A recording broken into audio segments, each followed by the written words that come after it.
গোপন সংবাদের ভিত্তিতে রবিবার 28 এপ্রিল 2024 তারিখে রাত 10:45 ঘটিকায় বাংলাদেশ কোস্টগার্ডের একটি আভিযানিক দল কর্তৃক খুলনার জেলার রূপসা থানাধীন পূর্ব জাবুসা এলাকায় একটি বিশেষ অভিযান পরিচালনা করা হয়।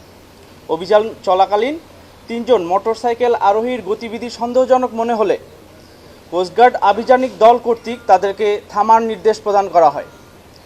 অতঃপর কোস্টগার্ডের উপস্থিতি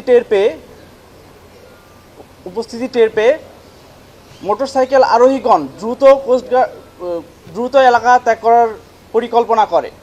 অতঃপর কোস্টগার্ডের আভিযানিক দল কর্তৃক তাদেরকে আটক করা হয়।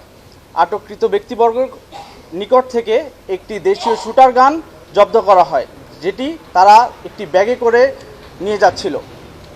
পরবর্তীতে জব্দকৃত অস্ত্র, মোটরসাইকেল এবং আটককৃত অস্ত্র ব্যবসায়ীদের পরবর্তী আইনানুগ ব্যবস্থা গ্রহণের জন্য রূপসা থানায় স্থানান্তরের প্রক্রিয়াধীন রয়েছে। কোস্টগার্ডের এ ধরনের অভিযান অব্যাহত রয়েছে এবং ভবিষ্যতে অব্যাহত থাকবে ইনশাআল্লাহ। ধন্যবাদ। 1, 2, 3 ঢাকায় জমি জিতে নিন 100% ক্যাশব্যাক সহ 20 কোটি টাকার পুরস্কার।